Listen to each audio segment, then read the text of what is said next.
38 games, Andrew Jones, and there's one reason why. His 7th, the Braves set a club record with a homer. In 23 consecutive games, it's 3-zip. Top 5 chipper facing Remlinger. Willie Green bobbles. His 6th error of the year, made 2 in the game. Next batter, the Big Cat. 2 words here are big fly. His 14th, the Braves go up 6-1. Next batter, Andrew Jones. It just seemed like a different team this year, but the numbers are the same as last. Home run to left center, his 8th. The Braves are up 7-1. Take another look at Jones, Peter. Well, you see, Mike Remlinger makes a good pitch down and in, keeps the ball down, gets him swinging, but then just misses outside. That was a tough break. Command, just command. He had some command problems all night. He gets it up. Same thing happens the next time. 6-1 our score. Gets the ball up, and Andrew collected. All right, Greg Maddux, cruise control. Sean Casey 0 for 3. Maddux, 6 fly ball outs. This one to deep center, but still an out. Bottom 5 facing Nunnally. He had a rough night. He went 0 for 4. 6 straight retired from Maddux. 8 ground out totals. To the bottom of the 6th, 2 down. Brett Boone, looking. He got punched in the eye earlier by Jones at second as he was running into second. He probably didn't need an eye to see that. And here we go. Brown, McRae, and BMAC takes him to right. Quinn goes back, reaches for the wall, reaches up, and takes one away. And then he sort of settled in, Peter. Well, this is Kevin Brown at his best. Getting Matt Franco to ground out. And they just started beating a path to second base. Look at that. 1, 2, 3. The hard running fastball away there. And then finally goes back to fastball down and in. He only retired 16 in a row at one point. On a night Wood was dominating, so was Brown. This guy wasn't bad either. Leiter gets Mouton to hit to third. Nice play by Matt Franco. They get the out. Leiter in control. Wally World admiring here, and then Archieson, Franco gone fishing. 8 Ks for Leiter. Now to the 8th, and Alberto Castillo is up. The game is tied at 1. This goes to left center, and it's hit hard. Skips on the turf, goes all the way to the wall.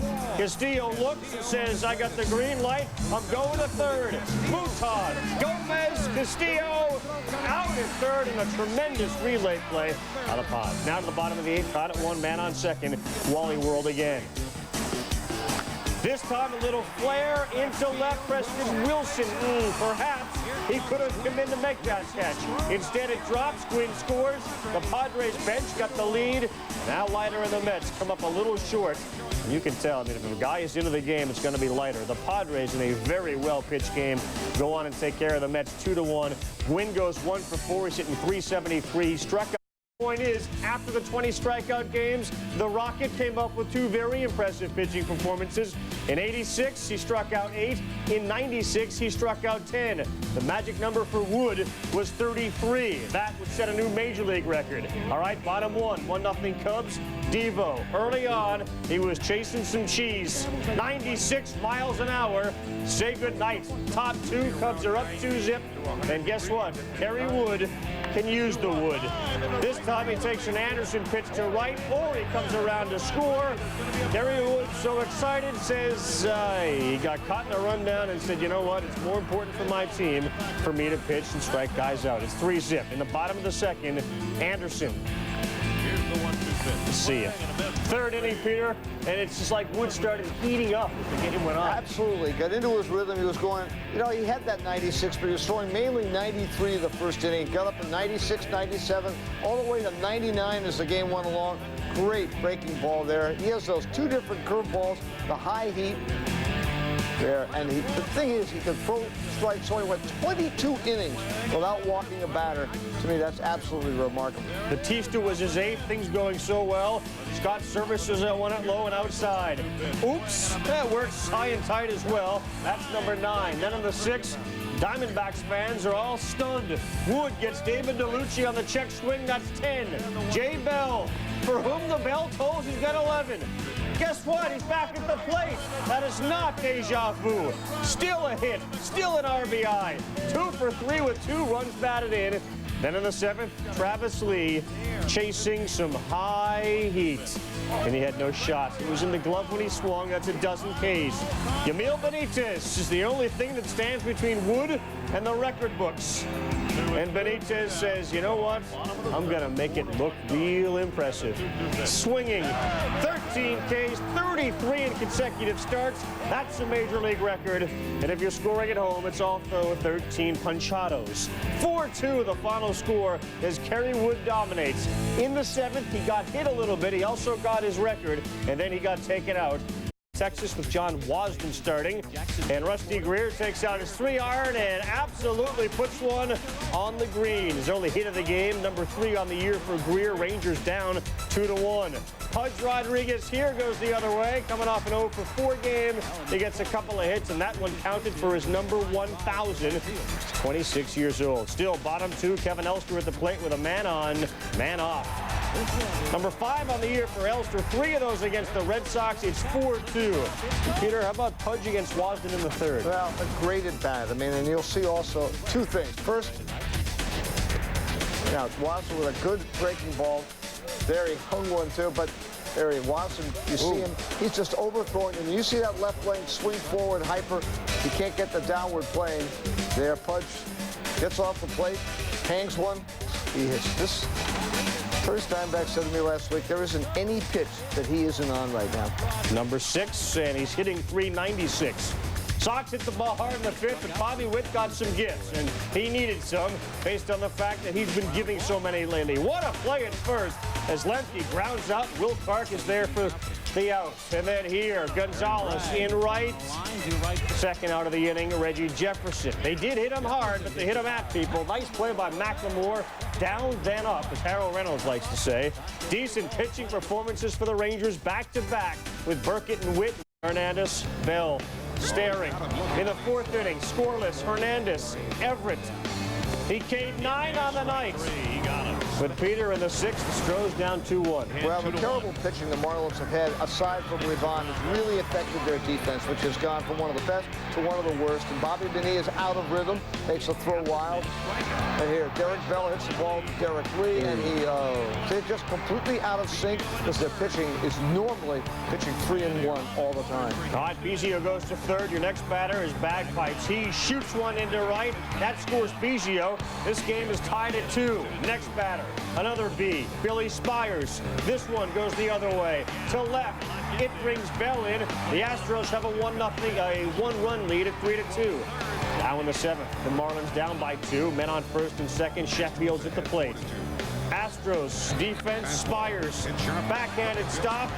And there's your force. Out of the 8th, some more good D behind Doug Henry. Bonilla. And Everett has found a home in center field, chasing it down to his left. Oh, what a great shoestring catch. Still a 2-run lead. Here's Bagpipes as Levon hung one that Bagwell watched the whole way. Astros go on and win 5-2. A career-high 9 Ks goes for naught for Levon. The Marlins top 4. Burnett's down swinging on the sinker. He K'd twice. Grisham 0-for-3, 3 Ks. Jenkins 0-for-3, 2 Ks as Stottlemyre was on. Bottom 5, 2-0. Langford takes Carl the other way. And this one won't land on the playing field. He went 3-for-5, second home run of the season. It's a 4-0 advantage. Stottlemyre got some help, Peter. Well, Mark Hirschbeck had a pitcher's strike zone, and Stottlemyre and Tom Pagnozzi really used it. Breaking ball, fastball, they used, and they got the Brewers swinging at most everything. All economic. Swinging again, Burnett's that time watching. Grisham swinging and missing. Jenkins. Stottlemyre had 13 Ks. Scott Carl pitched around McGuire, which is what everyone's doing. Well, yeah, it's you just don't want to get killed by that situation where they say, I'm not going to get beaten by one guy. We saw it. Breaking ball in, breaking ball in. Just another little breaking ball in. Not even going to bother to mess with him. If you want to see him hit, you really should show up for batting practice. Next batter in the 7th, Jordan to center. Grisham coming in. Langford was on the move. Ooh, and it just looks like he got his eye off the ball. McGuire comes in to score. It's 6-zip, and the Cardinals put a touchdown up and take care of the Packers. The final score, 7-0. Langford, Ganton, Jordan combined to go 8-for-13 with 6 runs batted in. Once all year. Part of the reason, this guy. Tomei deep to right center. This one just misses going out. Vizquel comes in to score from second. Tomei a stand-up double. It's his only hit of the game. The Tribes up 1-0. Bottom one, Berber to Dave Martinez leading off the inning. And guess what? That's a problem if you're Berber. Martinez's second home run of the year. We're tied at 1.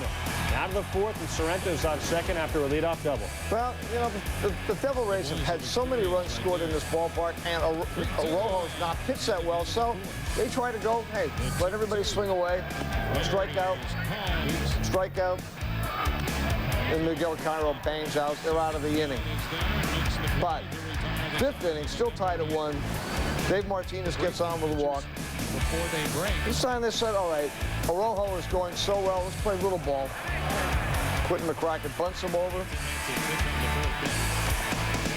And Wade Boggs comes up. Yep, just dumps that single into left field, gives him the go-ahead run. Giles comes up throwing, but guess what? Martinez safe at the plate. Boggs 11th RBI. Devil Rays are up 2-1. Arrojo, Tomei, that's nasty. He came twice, is 2 down. The next batter is Ramirez.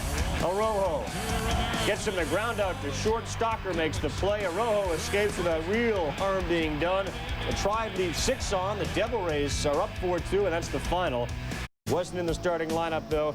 Dusty says he'll sort of let him ease back in. Bonds takes Vasquez for a ride, and it's a one-way ticket. 9th home run of the year. It's 3-1. Jeff Kent breaking ball deep to center field, and we have back-to-back home runs. The Giants are, oh, look out, Rondo. 4-1. Kent's 4th of the year.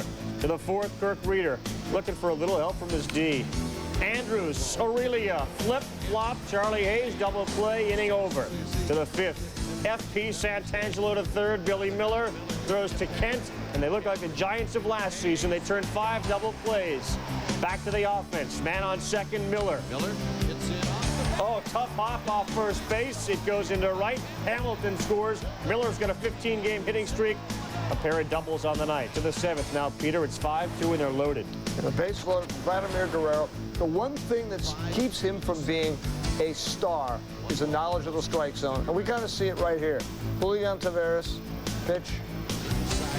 Vladimir says, I can't believe that. Strike one. What does he then? He ends up expanding the strike zone. Bam. Swinging at 2 breaking balls out of the strike zone. Don't worry, that'll change. About a year from now, we'll be laughing about that. A little maturity there, no doubt, because as we've seen, there is the ability. Giants win the other way. And this was good for a pop out to left. So it's zip through 2. Next time around the order, Peter, it's the 4th. Well, this little nightmare that he has, sort of this billboard that says maybe I should be a reliever. This time just bangs the ball into left field with excellent timing. Scott Rowland beats the throw home. And then Kevin Jordan, who flied out the first time, really centers that ball, hits a line drive into center field for another run. Maybe Dennis Reyes is going to end up starting after all. Dodgers down 2-1 until the Pizza Man has shown up. Takes one to right off Matt Beach, his 9th and his 1st in 55 at-bats. We're tied at 2. In the 7th, 3-2 Phil's rolling, facing Brad Klontz, little submarine job. But it goes through the hole. Beach, Glanville, both come home. 5-2 in favor of the Phillies at that point. And remember, this is a team that's getting by without their closer, Ricky Bottalico. Tell you what, though, Mr. Leiter has come through. On a night that Al pitches well, Mark comes up with another very, very strong performance. So now the Phillies are actually a game above 500, and the Dodgers are a game below 500. To go a lot of innings, just throw a lot of strikes. Here's a strike to Kevin Osick that he hits. Osick was 0 for 12. He breaks that streak. 2 batters later, Jason Schmidt, the pitcher, up with men on 1st and 2nd. Little bunt, barely got out of the way of it. Nice play by Ritz. Osick at 2nd, but guess what? No one's covering. Would have been the 3rd out. Instead, Tony Womack goes to center. Osick scores, and the Bucks have a 2-0 lead over Ritz. Bottom 3, same score, man on 1st. Kevin Young to right. Larry Walker sliding to his right. Oh, what a nice catch. Take another look at it. As the very athletic Larry Walker makes the play. Barely takes it off the turf. Jason Schmidt, it was sort of a stormy outing. Well, this is the 3rd time in 4 starts that this young power pitcher has had great stuff. Throws it right by Nefi Perez. I mean, he has got the best arm of any of their starters, and they have very good starters. But that's a really nice play there. Lou Kyer in a 6-4 3-double play. But 3 out of 4, he may be on his way to becoming a very solid frontline starter. 0-6, snap, crackle, and pop, as that's 0 for 12 is history. He goes into right. Pirates up 5-1. They win 5-2. He goes 2 for 4 with 2 RBI in the game. We saw Mike Lansing shoot that ball to Collier when you're in a rut. They make feel good tonight, though. Erickson, Brent Gates, and say so long to Mr. Gates. Peter, when he's on, he gets those balls to the ground. Well, he absolutely does. One thing that they had noticed, the last few starts, not striding. Right, he started shortening his stride, which is what happened to him in Minnesota. He changed when he got over to Baltimore. They lengthened that stride in his side section. Look at the ground balls he gets. Back to normal for him.